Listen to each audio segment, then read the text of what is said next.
Uniscan, Rio Doce Radiologia e Unicor, Medicina de Primeiro Mundo em Linhares, oferecem Bate-Papo das 6.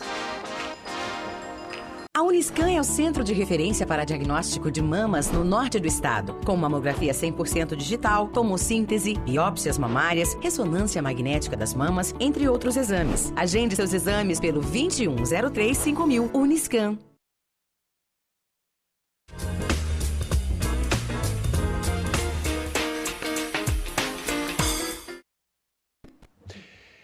Olá, minha gente, está começando o nosso bate-papo das 6 desta sexta-feira, né? Fechando a semana, trazendo mais um assunto muito importante para a gente discutir aqui na bancada da TV Sim. Eu agradeço a sua companhia de sempre, né? Você de casa, que nos acompanha em todos os lugares, em todos os recantos dessa região norte aqui. Obrigado pela sua audiência. Você que nos ouve também pela Rádio Sim, estamos em cadeia em transmissão simultânea. Obrigado pela sua companhia. Vamos dar uma espiadinha lá fora, ver como é que está o trânsito aí nesse final de tarde, começo de noite aqui em Linhares. Movimento intenso nas vias laterais da BR-101, muita gente se dirigindo para casa, outros seguindo para o centro da cidade, sentido Vitória e por aí vai. Enfim, mais um final de semana chegando, né? Nesse período de pandemia, tentar ficar em casa a maior parte do tempo possível, né? Em função da Covid-19. E um outro assunto, um tema muito sensível na nossa sociedade moderna, atual, né?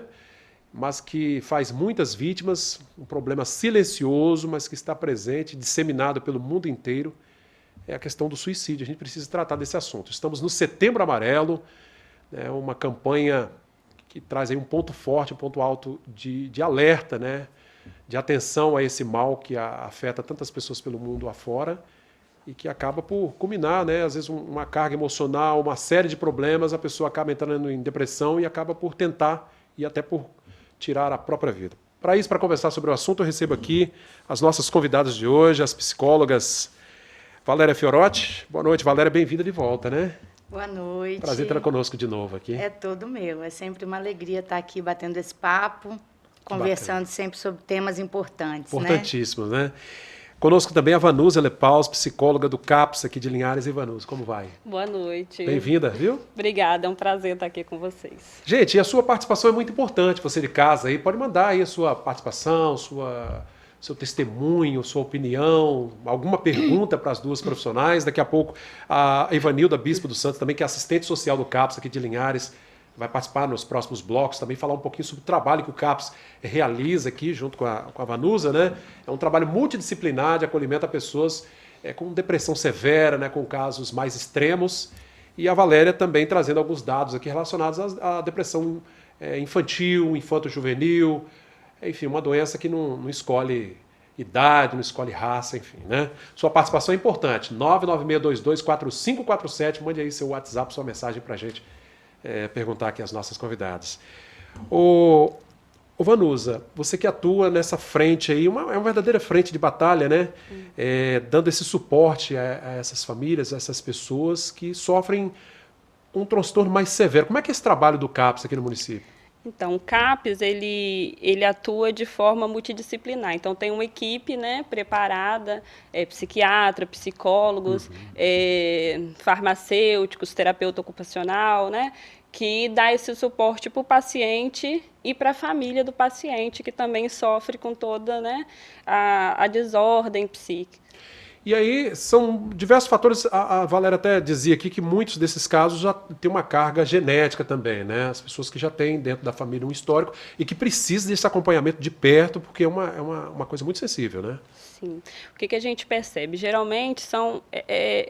né, os transtornos, eles são multifatoriais, né? Às vezes tem relação mesmo com a vivência, né, no dia a dia, com alguns acontecimentos na infância, alguns traumas, né, alguns rompimentos nessa infância, e que a pessoa acaba levando para o longo da vida, né? E aí, quando chega no CAPS, é porque já está severo, né, esse transtorno, seja a depressão, transtorno bipolar, né, a esquizofrenia, seja qual for o transtorno, quando chega lá, quer dizer que a pessoa já está no nível um pouco mais elevado.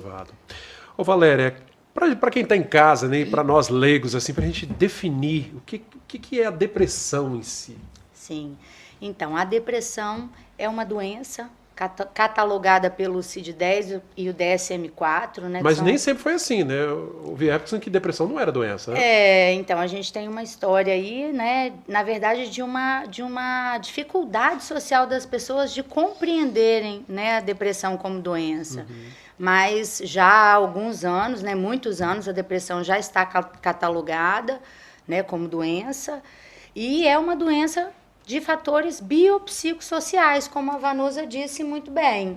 Né? Então, pode envolver fatores genéticos e hereditários e também fatores sociais, como qualquer doença. E é uma doença muito grave, né? Que precisa realmente ser olhada com muita atenção, porque além de poder levar à morte, ela também pode complicar, né, e trazer sequelas para a vida do sujeito em todas as áreas da vida dele. A gente está falando aqui da depressão porque ela, eu imagino que na maioria dos casos de suicídio é ela que está por trás disso, né? Sim, sim. Estima-se que mais de 95% dos casos de suicídio estão relacionados à depressão. Porque a depressão é uma doença que tira a vontade de viver, né? A pessoa, ela perde, ela tem o que a gente chama de anedonia, né? Que é a falta de prazer pelas coisas da vida. Perde a alegria de viver. Perde a alegria de viver. Pois é uma situação que nos assusta. Dados da Organização Mundial da Saúde mostram que o suicídio hoje é a segunda principal causa de morte entre jovens, né? Com idades entre 15 e 29 anos. Isso é uma preocupação a mais, né, Vanusa? Porque a gente tem visto pessoas cada vez mais jovens, né, com esse transtorno. Sim, infelizmente, né? E é difícil porque às vezes as pessoas recorrem, né, à tentativa de suicídio, ao próprio ato em si, como a única possibilidade, né? E aí essa campanha ela vem mostrar exatamente que existem outras possibilidades, né? Que existem outras formas de combater essa dor, que você pode procurar outros meios para lidar com isso, né? Por isso que é tão importante, né, o papel e o apoio da família, né, da rede de saúde como se, porque isso é um trabalho coletivo, né? Então essa campanha ela vem mesmo para mostrar que é importante essa educação, né? Porque aí a pessoa vê que ela não está sozinha. Sem dúvida. E aqui eu quero fazer dar uma ênfase no trabalho do CVV, né? Um trabalho fundamental, Centro de Valorização da Vida, gente. No Brasil inteiro, aqui em Linhares existe esse centro, né? Se puder me rememorar aqui o número, que é 188, né? 188, a ligação é gratuita, você liga, vai ter alguém lá para te ouvir. Se você está passando por essa situação, né? Uma situação de depressão, de vontade de não mais viver e precisa ser ouvido, se não tem alguém muito próximo para te ouvir, para te ajudar, peça ajuda. Peça ajuda, o CVV está aí para isso, 188, presta um trabalho. Essa rede, né, Valéria, de solidariedade. Eu acho que até é importante a gente falar também de outras redes de apoio que a gente tem no município hoje, né? Além do CVV, que é uma instituição, né, fantástica e que já existe aqui em Linhares por iniciativa de alguns profissionais, né? Hoje o município de Linhares também tem um grupo de apoio, né, que é gratuito, que funciona pelo WhatsApp, que tem a participação de 12 psicólogos. Esse trabalho é importante. Ele funciona diariamente, ele é gratuito. Quem quiser participar e entrar, o link está disponível no site da Prefeitura de Linhares. E também na Clínica Persona existe esse mesmo grupo de apoio, que é um grupo de apoio também pelo WhatsApp, onde tem 10 psicólogas que também fazem esse trabalho voluntário diariamente. E o link para acesso a esse grupo fica lá no Instagram, @personaclínica, e que é um trabalho voluntário feito pela equipe de psicólogas justamente para oferecer esse apoio. Porque às vezes a pessoa tem vergonha, tem ainda esse tabu, né, de ir até a clínica, de procurar um profissional, e ali pelo grupo, pelo telefone, às vezes ela é o primeiro passo que a pessoa vai dar. Se sente mais à vontade ali, ela vai receber, né, vai ser acolhida.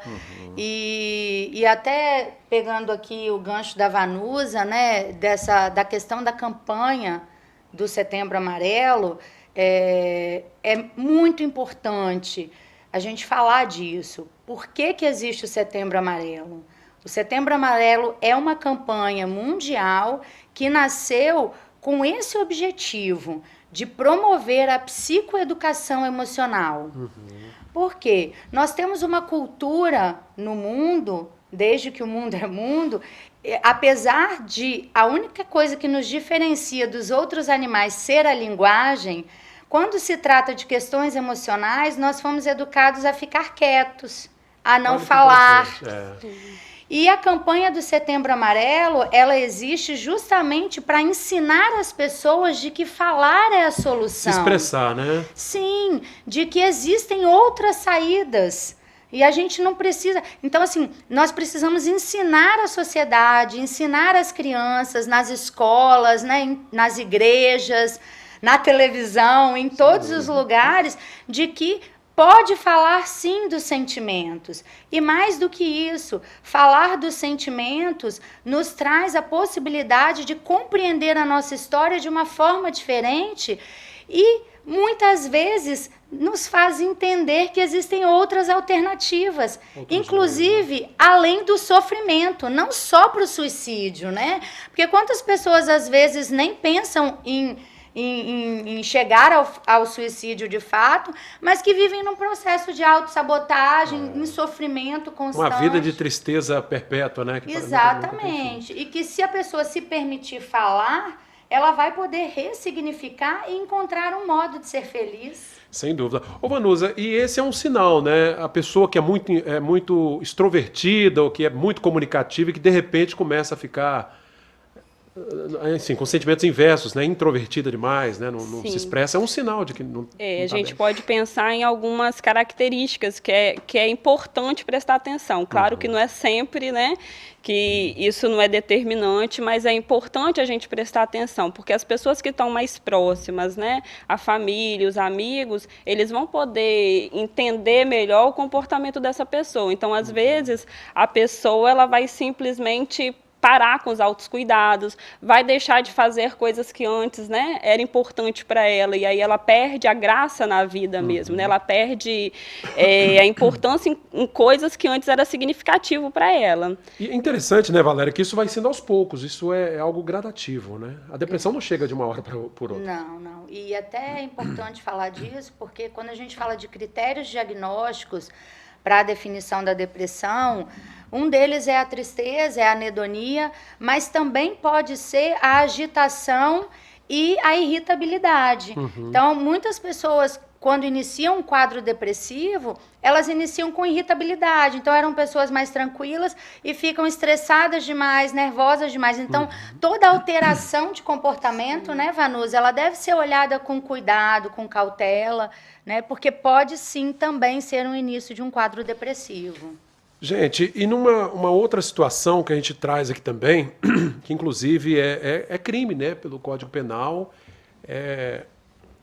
o induzimento, né, ou o incentivo à pessoa ao suicídio, algo que a gente precisa tratar, e aí dependendo do auxílio que a pessoa encontra, o efeito é o inverso. E nós ouvimos um advogado, né, que fala sobre este assunto, trazendo um alerta, né, sobre pessoas que infelizmente levam uma pessoa que tem ideação suicida a cometer o ato, né, sendo incentivada, às vezes, né, recebe instruções até de como isso pode ser feito, e o advogado fala um pouquinho sobre essa implicação penal nesse aspecto.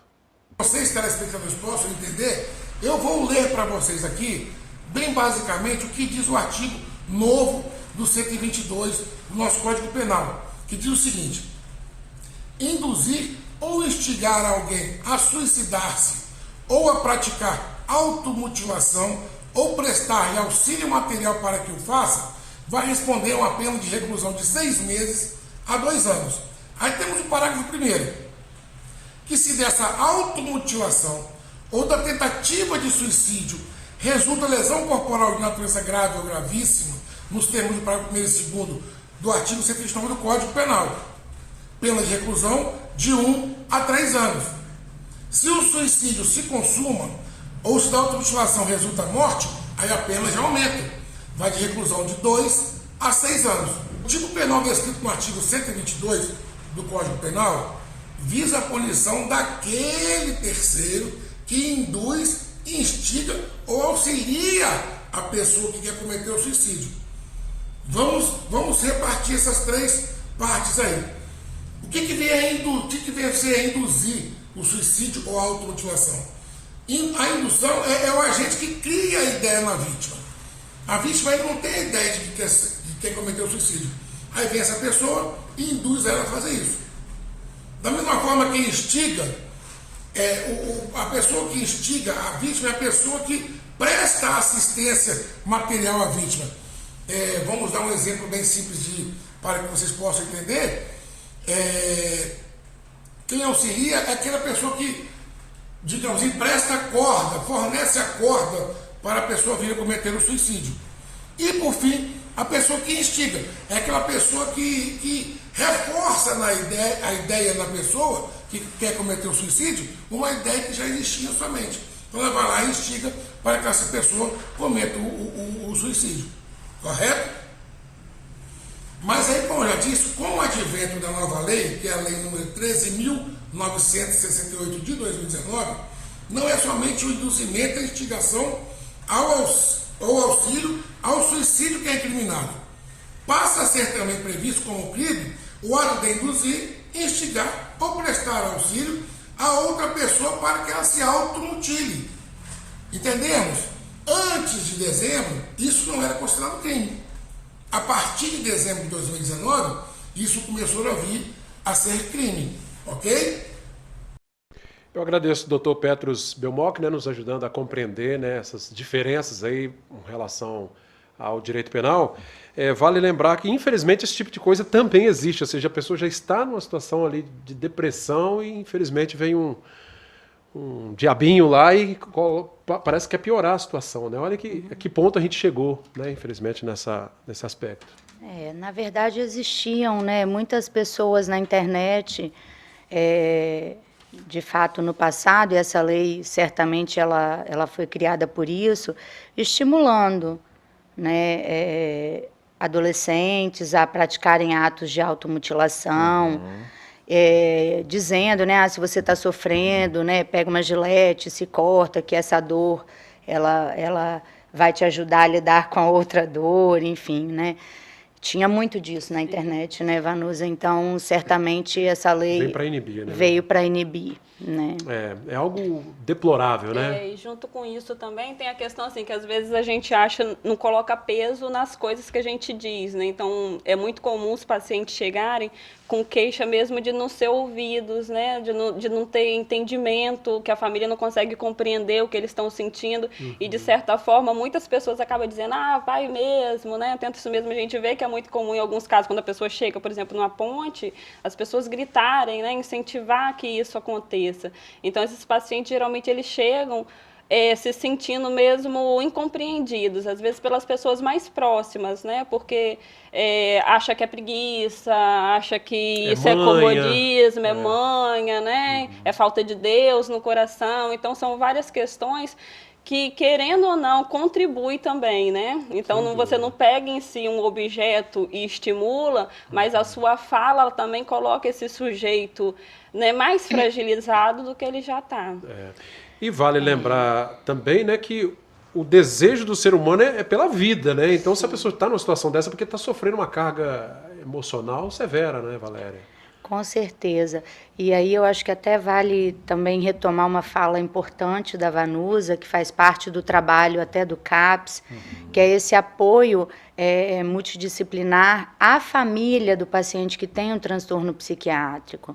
Porque, como ela disse, a família sofre. E muitas vezes, quando a família faz esse tipo de comentário, Vanusa, também ele não ajuda, também... Não se esforça. É porque a família também adoece. A família também fica desgastada, sofrida por lidar com uma situação dessa. Porque é claro que o paciente ele não age desse modo porque ele quer. Ele age desse modo porque ele não tem recursos emocionais suficientes para criar uma nova atmosfera emocional. E isso também vai minando quem está ao lado dele. Por mais estrutura que a pessoa tenha, não é fácil conviver com um paciente depressivo, com um paciente que tenha qualquer transtorno psiquiátrico. Deixa a família toda numa situação complicada. Toda a família acaba sofrendo. Por isso que a gente acaba fazendo esse trabalho mesmo de mostrar para a família o que é esse transtorno, né? O que é a depressão, o que é os transtornos bipolar, o que é uma esquizofrenia. E geralmente eles se sentem aliviados quando eles sabem as características, né? Porque eles entendem como pode agir com o sujeito, né? Como pode agir com aquela pessoa. E aí acaba criando mais vínculo mesmo, né, com o paciente. Ô Vanusa, eu imagino, claro, lidar com a pessoa com sintomas de depressão, imagino que não seja uma tarefa fácil, né, para vocês psicólogos. Agora, o trabalho do CAPS, imagino que é mais difícil ainda, né, porque são extremos aí, né? É complicado. É desafiador. É complicado porque geralmente quando o paciente, né, chega lá, às vezes já teve várias tentativas de suicídio. Uma boa parte dos pacientes eles já ficaram internados, né, por causa dessas tentativas ou porque acaba oferecendo risco para si próprio, então tem que estabilizar um pouco esse paciente. Então é complicado porque chega a família toda já numa situação abalado, de desespero, né? abalado. E lembrar historicamente que a gente tinha no passado os chamados hospitais psiquiátricos e hoje já não existem mais, né? Então é na família que tem que ser cuidado, não tem para onde correr. Não existe, nos moldes que existia, exato, né, não tem mais. Hoje em dia, quando a gente fala internação, esse paciente ele fica por um curto período de tempo, né? Então, por exemplo, se o paciente ele tem seguidas crises, né, e aí a equipe, junto com a família, entende que é importante esse paciente estabilizar, porque aí vai ser uma medicação adequada, no tempo adequado, administrada às vezes não pela família ou pelo paciente, administrado por uma equipe médica. Então, quando esse paciente ele vai para a internação, ele já vai sabendo que vai ser por um curto período de tempo, né? E quando ele já volta com CAPS, com toda uma programação elaborada, né, para atender de novo esse paciente, essa família. Valéria, é difícil, mas é um momento de toda a família se unir mesmo e buscar energia onde já nem tem, né? E buscar ajuda. É verdade. Tem outra e forma. A família também precisa, né, como a gente vinha falando aqui, precisa também ser tratada, precisa também desse apoio, porque não é incomum, né, que a família que tem um paciente com transtorno psiquiátrico também desenvolva transtornos, né? Depressão, inclusive. É possível que alguém que está ali sóbrio, de repente, também comece a apresentar os sintomas, dada a carga de... E isso também é uma coisa muito importante para a gente falar aqui, que realmente a depressão ela não tem idade, ela não tem cara, né? E pode acometer a qualquer pessoa, em qualquer etapa da vida. Aliás, a gente falou aqui de criança, o que pode dar... Gente, uma criança, quando não tem um fator genético, o que pode levar uma criança a desenvolver depressão? Eu fico aqui me perguntando como é possível. Então, em geral, os quadros de depressão infantil, eles estão ligados à situação familiar, ao contexto familiar. Né, ou social. Você disse familiar, é um desarranjo familiar? Um desarranjo familiar. Briga de pai e mãe. Briga de pai e mãe. Ou contexto social, a criança que vive bullying na escola, e aí ela não desenvolveu uma estrutura de resiliência, de capacidade para lidar com as frustrações suficiente para suportar aquele sofrimento. Entendi. Então, a criança que tem depressão infantil tem algum fator social que promove esse quadro, né? E imagino que quanto mais jovem, pior fica a situação, né? Porque para cuidar de uma criança numa situação dessa não deve ser tarefa fácil. Sim, sim. E os quadros de depressão infantil, eles devem ser olhados, né, obviamente, com muito cuidado, como qualquer outro quadro na infância, porque é um período importantíssimo do desenvolvimento, mas muitas crianças, elas não são diagnosticadas porque, em geral, a criança, quando ela apresenta um quadro depressivo, ela fica quietinha, então ela passa a não dar mais trabalho. E a criança, dependendo da situação familiar, se ela não dá trabalho, aí, tá tudo bem. Né? E aí é que pai e mãe tem que estar atento, né? Isso aí. Ô Vanusa, em relação ao trabalho de vocês lá, o CAPS, que é o Centro de Atenção Psicossocial, né? Um trabalho fantástico, gente. Nós estamos falando aqui de uma grande equipe, né? Com psiquiatra, psicólogo, assistente social, farmacêutico, né? Enfim, é uma grande equipe que atua dando esse apoio, esse suporte. Vocês devem ter ali catalogado, claro, cada paciente, né, no seu estágio de acompanhamento. Agora, as famílias que de repente não sabem como é que funciona esse serviço, como que deve acessar, como que deve procurar? Então, a porta de entrada desse serviço são as unidades de saúde, né? Esse paciente ele tem que estar sendo acompanhado ali pelo seu território. A partir do momento que o médico, né, ou a equipe da unidade de saúde identifica, ele faz um encaminhamento, agenda uma triagem no CAPS, então a equipe se reúne, faz essa triagem que é aí para você entender mais ou menos em que contexto, né, que apareceu esse transtorno, como que a família conseguiu tratar até então, como que está acontecendo de fato esse transtorno, e aí a gente vai definindo ali um plano de ação para esse paciente. Entendi. Então, na dúvida, procure a unidade de saúde do bairro, unidade da de comunidade. saúde. Tá, joia. Gente, nós precisamos fazer o nosso primeiro intervalo, bate-papo das 6, hoje falando sobre o Setembro Amarelo, esse mês inteiro aí a gente reforçando a importância, né, da prevenção ao suicídio, da depressão, de você ficar atento aí a um ente querido, a um familiar que está passando por essa situação e buscar ajuda. Quando vê que não dá conta, tem que buscar ajuda, né? O CVV e o trabalho feito pelos psicólogos aí do município, né, nesse trabalho voluntário, inclusive em tempos de pandemia, a coisa piorou, né? Sim. Em alguns aspectos. É um trabalho muito importante de apoio. Bate-papo volta daqui a pouquinho.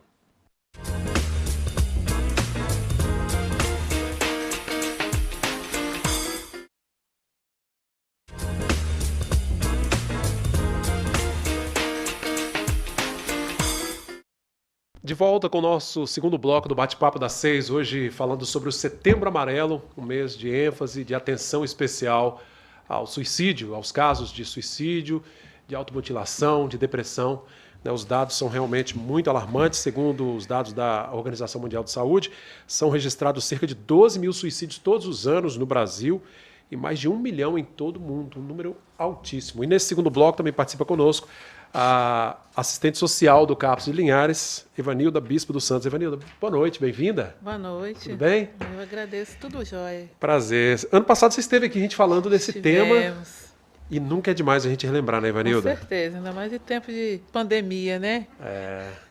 Evanilda, o contexto familiar, você que, né, o trabalho da assistente social é dar esse amparo, né, pegar esse contexto, esse ambiente familiar. Eu imagino que é dos mais diversos, né, em relação aos pacientes que chegam ao CAPS. Com certeza. Na verdade, assim, existe um mito, né? Banalizar esses sentimentos dessas pessoas, né? Desses sujeitos, seja criança, seja adolescente, o adulto, né? Hoje a gente, o momento de que grita vamos ouvir, vamos escutar, né? Vamos valorizar nossas relações, né? Dentro do nosso lar, porque é um mito dizer que quem vai, né? Atentar contra a sua própria vida, queira realmente morrer, né? Ele está num momento de angústia muito intenso, né? Então, assim, hoje a gente precisa ter atenção com sinais que eles vão refletir, né, dentro do seu lar. Aquelas pessoas que estão mais próximas, né? É o gancho principal para evitar um ato que possa vir a acontecer realmente. Ô Valéria, é um pedido de socorro mesmo, né? Sim, sim. A tentativa de suicídio é um pedido de socorro. É uma forma de falar aquilo que o paciente não aprendeu a dizer de outra forma.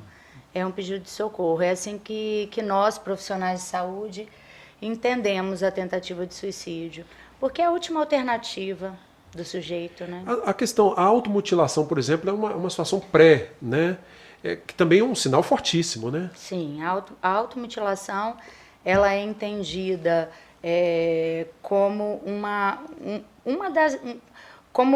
um ato que o paciente que é capaz de se automutilar, em geral, ele também pode chegar ao suicídio, porque ele está entendendo ali na automutilação uma maneira de aliviar um sofrimento que não pode ser aliviado com a automutilação, ele deve ser aliviado de outra maneira. Então, esse paciente está dizendo que ele não conseguiu aprender isso.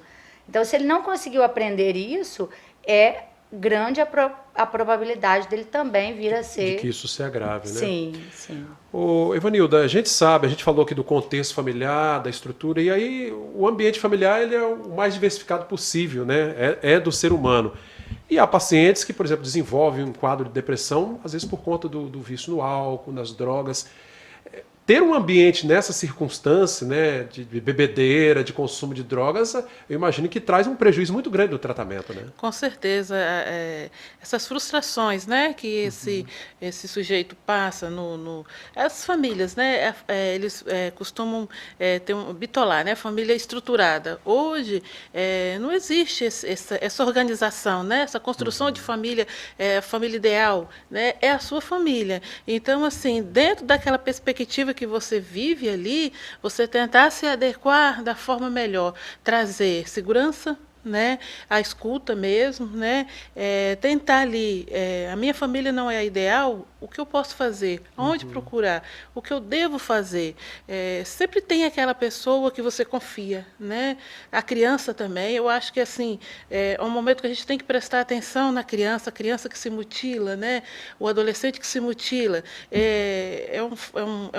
um fator de risco muito alto de algo que está acontecendo com ele que realmente ele não consegue falar, né? Então, por trás disso aí, pode ter essa família violadora, né? Exato. Seja agressão física, sexual e outras diversas, né? O pai etilista é um fator de risco? É um fator de risco. Sim. Até assim, para quebrar, né, esse ciclo vicioso que vai se construindo, né, que a gente fala, a hereditariedade, né? Então, vai passando realmente de famílias para famílias, né? Vai crescendo, né? Vamos dizer assim, para você voltar e quebrar isso aí, se torna difícil. Aliás, gente, aqui eu quero exaltar o trabalho a gente falou de algumas iniciativas, CVV, né, o grupo de psicólogos, esse trabalho voluntário aqui durante a pandemia, mas de verdadeiros anjos, né, que prestam esse serviço de quebrar isso que a Evanilda falou, lembrar do AA, a Casa de Resgate São Francisco de Assis e tantos outros projetos que existem justamente para quebrar e romper esse ciclo, né, Valéria? Sim, sim. Existem muitas iniciativas, né, sociais, a própria igreja, né, não deixa de ser também uma forma de apoio. Existem vários grupos, né, e projetos de apoio às pessoas, né, no aspecto emocional, de resgate afetivo. O esporte e tantas outras atividades, né, que ajudam nesse aspecto. Sim. Valéria, você que faz parte desse grupo de psicólogos que nesse período de pandemia tem dado esse auxílio mais incisivo. A pandemia ela trouxe um fator diferente, né, que a gente nunca tinha passado, né? Sim, a pandemia na realidade ela intensificou, né, a incidência dos transtornos emocionais, porque pela falta, né, da possibilidade de externar os sentimentos de outras maneiras, por exemplo, socialmente, no esporte, no convívio social, esse sujeito teve que ficar com isso sozinho. E aí não teve para onde expandir. Então, por isso que os transtornos emocionais eles têm aumentado tanto agora nesse período de pandemia, né? Eu tenho dito sempre, o ser humano é um ser essencialmente social e ele precisa estar em contato com outras pessoas justamente para se expressar. Então, a falta desse contato, ela tem produzido um adoecimento, sim, né, mental e emocional. Evanildo, no Cápsula, vocês perceberam alguma influência, esse período de pandemia trouxe alguma situação diferente aí? Com certeza, né? As famílias estão reunidas dentro de casa, a questão de não ter lazer, né?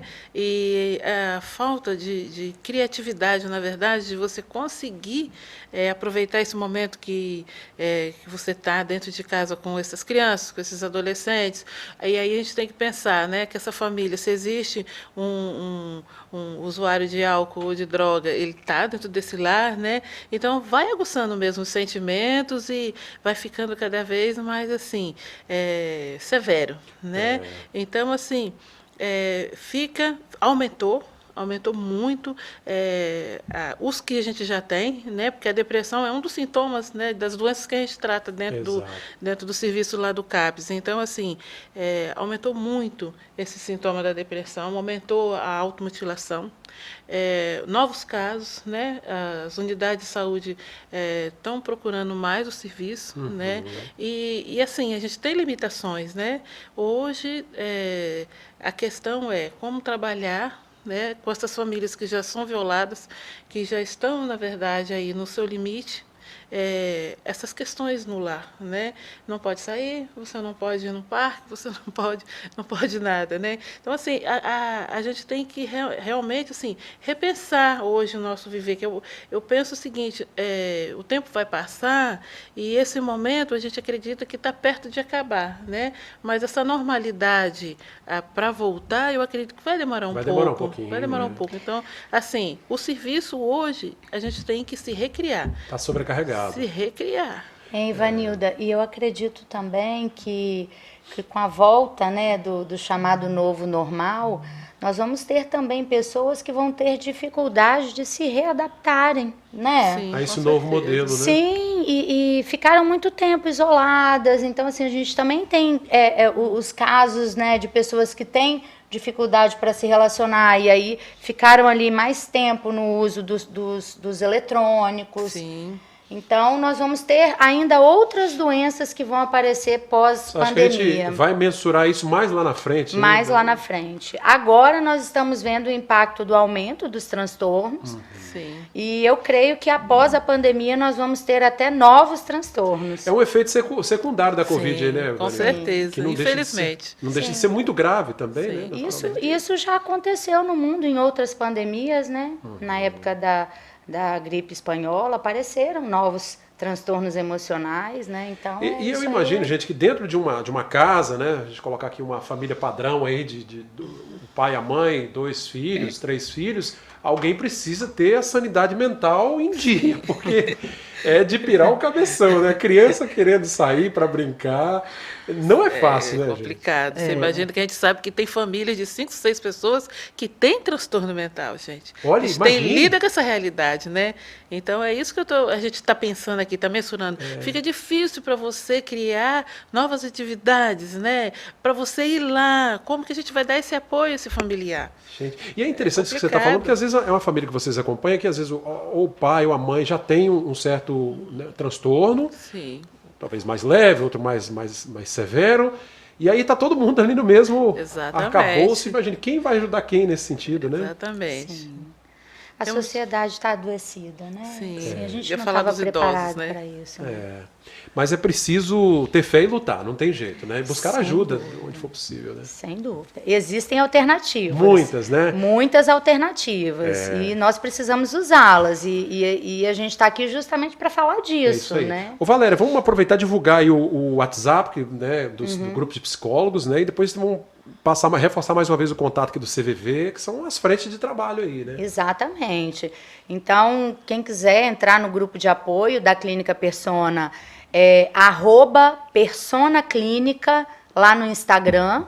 O link fica na bio, é só clicar lá no link do grupo de apoio que você já cai direto no grupo de apoio do WhatsApp lá da clínica, que são 10 psicólogos aí diariamente dando apoio emocional para a população gratuitamente. Então, E aí é só pedir socorro, gente. só pedir Não tem socorro. que ter vergonha nessa hora, né, Ivanilda? Com certeza. Exatamente. Porque se, como a Ivanilda falou, se a família está toda adoecida, né, não vai, o membro não vai encontrar apoio ali dentro. Então é a hora de buscar esses serviços. Né? Você falou aí da fé, por exemplo, né? A gente viveu um período, eu acho que a gente está numa situação até melhor, porque há poucos dias nem buscar fé na igreja era possível, né? Sim. Ver a gravidade da situação hoje já... Hoje a situação para você pedir socorro, você hoje, voltou, né? E as igrejas, pelo menos, eu sou católica, voltou. De uma forma mais restrita, né, com protocolo, mas voltou. Mas, assim, a escola, né, que é um ambiente que você também está lidando com outros seres humanos ali, você vai socializar, você vai interagir, né, você cria um vínculo ali de um determinado tempo, você perdeu, né, esse vínculo também. E eu acho até que o governo não pode demorar muito com essa questão da volta às aulas, gente, porque daqui a pouco nós vamos ter outras doenças aí com relação às nossas crianças, porque como que você segura as crianças dentro de casa o tempo todo? Não é possível. Né? Nós temos recebido muitas crianças com adoecimento. Elas realmente já estão esgotadas. Esgota qualquer ser humano. Bate-papo das 6. Vamos fazer um intervalo rapidinho, daqui a pouco a gente volta com mais informações, falando um pouquinho, discutindo, debatendo o Setembro Amarelo, falando um pouquinho sobre essa prevenção, né? Esse cuidado, esse olhar mais clínico aí sobre um familiar, sobre um amigo, alguém que está um pouco diferente, se está vendo ele numa situação diferente, olha, cuidado com a depressão, é uma doença grave e pode levar a estágios severos. Voltamos já já.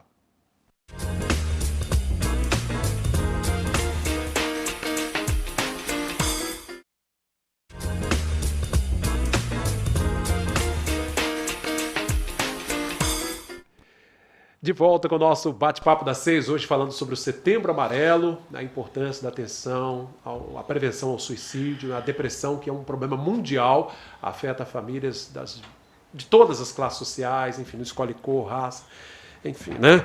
Agora, nesse período, né, Valéria, a gente falava aqui na volta, durante o intervalo, que é preciso encontrar alternativas, né, para manter ali o mínimo de sanidade, né? O lazer, a diversão em família. É possível inventar alguma coisa, né? Com certeza, é possível e é necessário.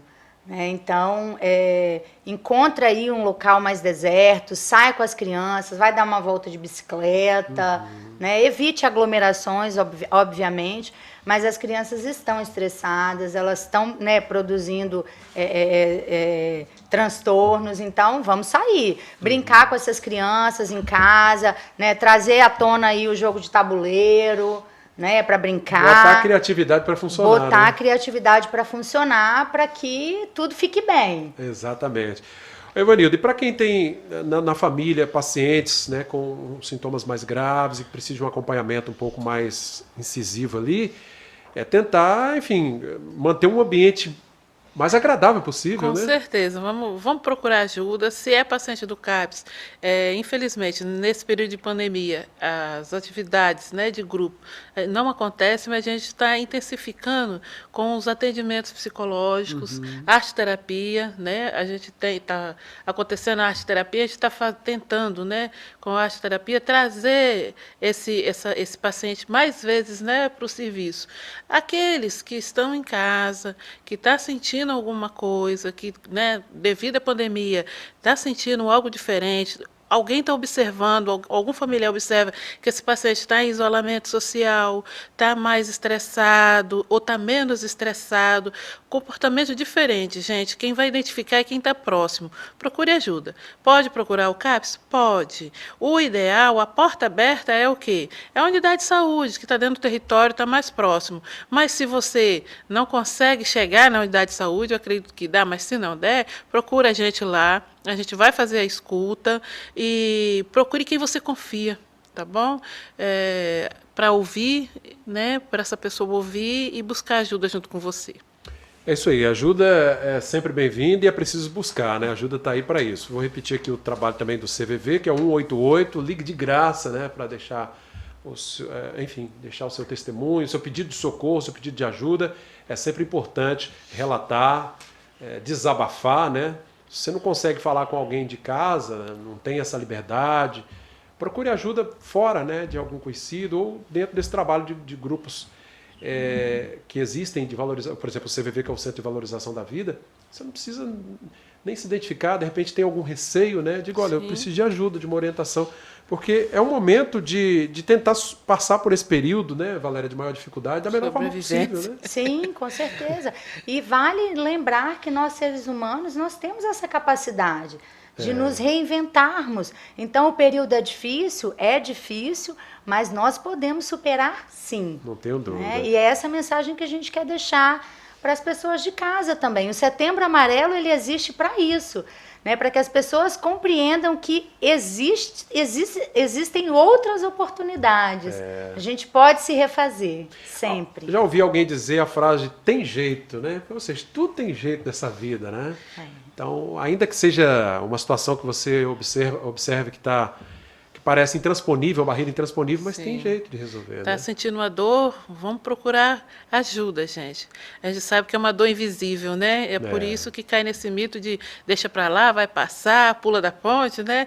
Não queria se matar, não. É uma dor e a gente tem que respeitar esse sentimento do outro. A empatia, né? Vamos praticar a empatia.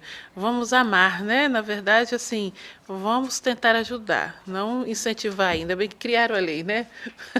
Não incentivar. A lei está aí para isso. Isso aí. Olha, Quero agradecer, espero ter contribuído com você de casa, nós aqui todos, né? Agradeço as duas psicólogas, né? A Vanusa, que participou no primeiro bloco, né, Vanusa? Brigadão aí, Vanusa Lepaus, é psicóloga lá do CAPS, que é o Centro de Atenção Psicossocial. De Atenção Psicossocial de Linhares. Trabalho integrado, viu? Trabalha junto. Né? Os pacientes que buscam atendimento na unidade de saúde são encaminhados, dependendo da circunstância, para esse atendimento completo aí, né? Com psiquiatra, psicólogos, assistentes sociais, etc., tantos profissionais. E a Evanilda, Bispo dos Santos, que é assistente social, Valéria Fiorotti, psicóloga. Evanilda, obrigado pela participação, mais um ano aqui conosco. Eu que agradeço. Sempre trazendo esse tema importante. Valéria, mais uma vez, obrigado. Seu lugar está sempre aqui, viu? Sempre eu que agradeço. Para a gente sempre discutir esses assuntos, tá? Isso aí. Obrigado mais uma vez. Bom final de semana a vocês, tá, gente? Nós que agradecemos. Boa noite. Tá, já. Boa noite. Olha, o bate-papo está terminando. Agradeço a sua companhia. Tem reprise desse programa nesse sábado pela manhã, a partir das 6 horas. Domingo à tarde, a partir das 15, né? Se você está assistindo a TV Sim agora nesse domingo, 15 horas, acompanha os programas veiculados ao longo de toda a semana. Então, vê a reprise aí.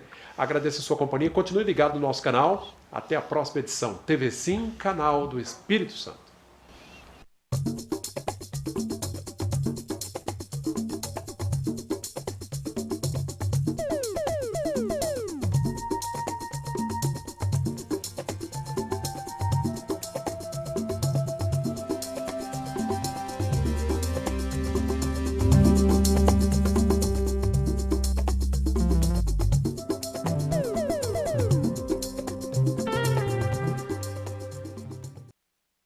Bate-papo das 6 foi um oferecimento Uniscan, Rio Doce Radiologia e Unicor, medicina de primeiro mundo em Linhares. Faça sua ressonância magnética cardíaca na Uniscan, equipamento de última geração 100% digital. Aqui você tem a opção de fazer os exames de ressonância com sedação. Agende seus exames pelo 2103 5000 Uniscan.